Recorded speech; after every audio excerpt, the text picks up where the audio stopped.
আপনারা এই দুনিয়াতে যদি স্বাধীনভাবে শান্তিতে থাকতে চান, এই নীতি আদর্শ ইসলাম ছাড়া অন্য কোনো নীতি আদর্শের মাধ্যমে শান্তিতে থাকার শব্দটুকু আপনারা কোনোদিন দেখতে বাস্তবে পাবেন না।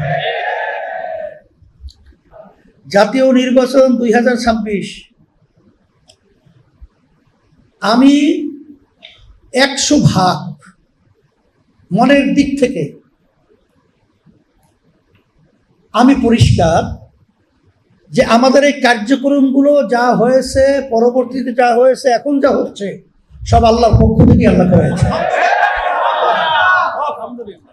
এর কারণ হলো ইসলামের নামে অনেকগুলো দল তো একত্রে চলতে পারে না, একত্রে রাজনীতিও করা পরিবেশ সুন্দর থাকে না।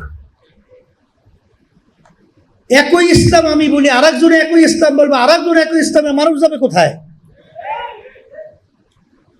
আসলে ইসলামের নামে যে ভিতরে যে ধোঁকাবাজি রয়েছে এটা তো আর পরিষ্কার ছিল না। আল্লাহ রাব্বুল আলামিন জাতীয় নির্বাচন 2026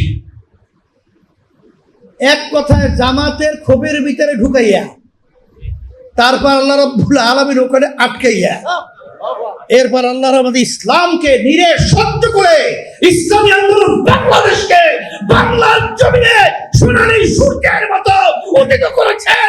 বিজয় হবে, কোনো সন্দেহ নাই। আমি পরিষ্কার বলতে চাই যে বর্তমানে ইসলামী আন্দোলন বাংলাদেশ ছাড়া যারা ইসলামের নাম ব্যবহার করে তারা কিন্তু ইসলামী দল পরিচয় দেওয়ার শক্তি যদি নাই থাকে, আমি আমার ভাইদেরকে বলবো, আমার নেতাকর্মী সমর্থক, আমার মা বোনদেরকে আমার কথা শুনে থাকলে বলবো, আমরা কেউই থাকবো না। কিন্তু আজকে আর কতদিন আমার সেই মায়ের কান্না শুনতে হবে যে আজকে আমি আর কয়েকদিন পর্যন্ত আমার সন্তান আমাকে মা বলে ডাক দেয় না? আর কতদিন আমাদের আশরাফুল মাখলুকাত মানুষগুলো রাস্তায় পাখির মতো এইভাবে মরে থাকবে, গুলিবিদ্ধ হবে? আর কতদিন দেখবো মা তার সন্তানকে হারাবে, স্ত্রী তার স্বামীকে হারাবে? আর কতদিন দেখবো আমাদের দেশের টাকাগুলো বিদেশে পাচার হবে? আর কতদিন দেখবো যে আমাদের দেশের মানুষগুলো নিরপরাধ লক্ষ লক্ষ আমার ভাইদেরকে আজকে মিথ্যা কেসের মাধ্যমে তাদের সংসার বিলীন হতে আমরা দেখেছি। নিরপরাধ মানুষগুলোকে ফাঁসির রশিতে আমরা ঝুলতে দেখেছি।